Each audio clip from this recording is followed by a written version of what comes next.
Hey, Johannes here. Today we will go into my Season of Mastery rating experience after setting up our third rating roster, which is GDKP, and clearing weekly with two of them. You will get to see the total pot and how the most popular Season of Mastery Europe server is doing rating wise. I will also go into my thoughts on the player base again, and it's honestly a bit depressing. Let's dive into the video. For those that do not know me, I'm Johannes. I led 9 rating rosters a week in Classic WoW and have come back to Season of Mastery to do it all over again, as I enjoyed it so much the first time around. Let's go into why I play Season of Mastery and why you should give it a try as well. If not this year, then maybe next year, who knows. For me, it's going for a collective goal with 40 players. It feels even more amazing clearing that boss you have been struggling on, and loot is also really scarce, which makes the impact on each rating item in Season of Mastery very big, and now even bigger with just 1 year of playtime. You tend to remember those key moments.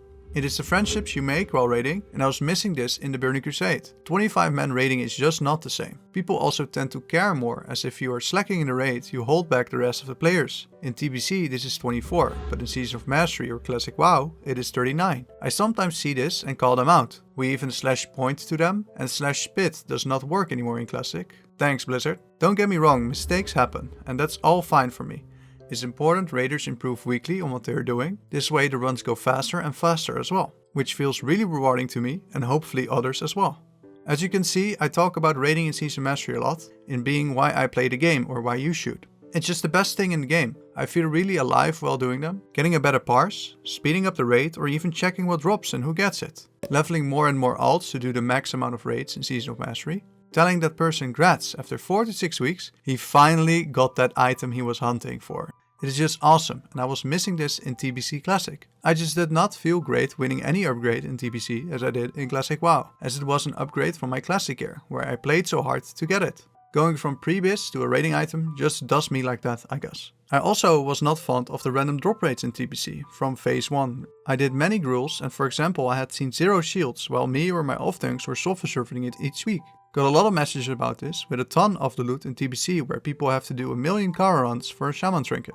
Don't get me wrong, I don't care that much about loot. Even when I lose an item, I'm happy for my fellow raider. It just felt more rewarding in Classic WoW, and now in Season of Mastery as well. It's a bit of a thrill. Maybe you connect with me on this point. While I know Classic drop rates are not way better, it does feel good seeing any rare rating drop. For example, if you're in a GDKP raid and Ashes of Valar drops, you know you're going home with a juicy amount of gold. Same goes for Season of Mastery, with drops that aren't that rare. The Onslaught Girdle, Drakefang Talisman, and the Hunter Bow, they can all drop. You know someone's day or even week was made in a normal raid by getting that item they set out as a goal to get. Or you're going home with some nice gold to spend on your next raid. What is that? A double binding run? Yes, I had this in my GDKP raid, and if you want to hear that story, it is linked now. For Season of Mastery I wanted to do everything again what I enjoyed in Classic WoW. That was a guild run focused on speedruns and improving weekly, which is what we are doing. We are making a lot of progress and will do a speedrun just before Blackwing Lair comes out. Host is Surf bug, which has been clearing for 5 weeks straight, has been giving a lot of players a look on how the raids are. Most players are not in a raiding guild at the moment, and usually when they enjoy the run, they join the guild after. And last but not least is a GDKP bug raid.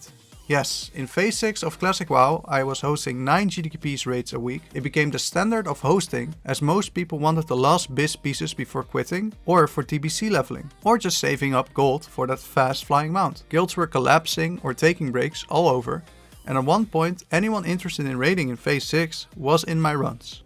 While we had 2 rosters raiding in Season of Mastery and clearing weekly, I announced the 3rd GDKP roster way ahead of time, just before Christmas. It was gonna be on a Friday, weekly hosted, and the first one would be in the New Year's. And there were honestly no other raids on that Friday, so it was perfect. I always love raiding on Friday, because if you need to do a few more pulls or extend the raid a bit, it is doable, as it's a weekend the next day, so most people can sleep in. I remember the start of my 5th next GDKP roster. We went till 2 to 3 AM midnight, rebuffed twice, once for Saf and once for KT to get him down, to clear Thursday. I spent the next week recruiting, and we even had some players in the guild that preferred GDKP. This went very well over the next week, and before you know it, we had 40 people ready to pump. Starting bids are 50 gold, and you can increase them by 50 gold each. 3 players were even kind enough to tell me they did not want a payout, and that I could have it for the effort of hosting. Let's go into what dropped and how much it went for. We had 5 BOE tier 1 set items that dropped. They went for the following: 2 rogue wrists, one for 250 and one for 200. Tier 1 Priest Belt 350, Mage Belt 150 and the Paladin Bracers 50 gold. A lot of BOEs. The average is usually around 3 per run. We started off with Lucifron and it went smooth. The boss ended up adding 150 gold to the pot, with Felhard gloves, Lawbringer boots and Trank Shot all going for 50 gold each. Boss number 2, Mehmedar. This was a treat. We killed it quite quickly and we got lucky with a quick strike ring. It went for 3.5k, Night Slayer pants 100 gold and leg plates of might 50 gold. On to Johannes. Manastorm leggings nobody wanted and Lawbringer gauntlets went for 50 gold. At Gar, Godgore Ripper went for 400 gold. Tier 1 Warrior I bought myself for 150 and Flameguard gauntlets went for 1k. The warriors in this raid sure brought their gold. Baron Gaddon dropped Felhard shoulder pads for 50 gold and Lawbringer Spaldards for 100 gold. Shasra is always a meme fight, many deaths and sometimes a wipe because people can't feign death in time, unlucky Frostbolt or Shadowbolt on teleport, maybe a tank not being fast enough or curses going out when melee is still inside the arcane explosion. It's a mess in Season of Mastery raiding. We had Boots of Prophecy go for 450 gold and Giant Stalker Gloves 200 gold. Sulfuran Harbinger, and after some interrupts, we got it down, fast stacking the adds. Shadow Strike was no bid and Night Slayer shoulder pads went for 300 gold. Next up was dear old Golmag. We took it safe, but at the moment working on a strat that melee can go in earlier with popping the trinket, Barov Peasant Collar. The stacks he drops on melee then spread onto the other adds, so melee can stay in longer in Season of Mastery raiding and parse. Usually we just let melee go in at 60% and then kill him. Staff of Dominance went for 1250 gold, Mage tier 1 chest 100 gold and Hunter tier 1 chest for 500 gold. Then we get to Major Domo and Hunters are yelling for Leaf. For their Season of Mastery raiding parses of course. But we ended up getting Eye of Divinity. It went for 1050 gold. Wildgrove Spalders went for 700 and Fire God's Shoulders I bought myself for 50 gold. Some extra fire resist is nice for raiding in Season of Mastery and soon with BBL coming up as well. Then we get to Ragnarals. After a few wipes we got them down. For many it was their first time at Ragnarals, so sometimes takes a few extra pulls. Awesome fresh roster and another 10-10 clear. We got 3 rosters 10-10 now and I can't wait for Blackwing Lair to release. We had Ban of Vacuria drop and it went for 2.1k. Essence of Pure Flame I bought myself for 50 gold. Thought why not, that's pretty cheap. Judgment leg plates went for a whopping 550 gold. Leggings of Transcendence 300 gold. What do you think about these prices? Are these pretty normal? Drop it down in the comments. We had no recipes, so the total gold of the pot was 14k and 150 gold. I take 10% cut from the pot for hosting efforts and this was 1415 gold. What remained was 12k 735 gold and we had to cut someone's cut as he was not prepared for raiding in Season of Mastery. It is what it is.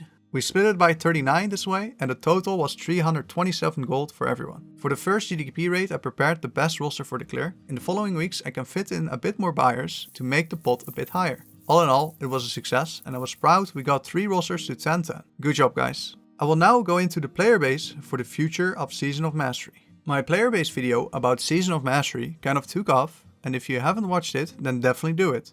At the time of preparing this video, Dreadnought has 1646 Alliance logged players that have raided so far in SOM. I'm doing weekly inactive kicks in my guild and people are dropping off heavily. Some do not even PM me, they just leave all the discords and no show the raid. Yikes. It is something I'm used to deal with and that's why we have 3 raiding rosters right now. We will be fine, but I'm scared for guilds that are starting up or that have still not raided yet. I see people quit inside or outside the guild and player base not increasing fast, it gives me concerns. Back in Classic I actually lost 25 raiders during Blackwing Lair release. I feel like it's starting already before it's even out in Season of Mastery. People just didn't want to farm this for the next X months, so they just quit. Right now it is important the people that enjoy Classic level alts. I've been motivating my members to do it to fill the gaps. I have 3 level 60s now and I'm raid leading all the raids. I'm having a blast, but we'll have to see how long this will last. Anyways, that's it for me today. Make sure to check out this video, pump the Johannes subscribe stock. I would appreciate a like on the video. Have a good one.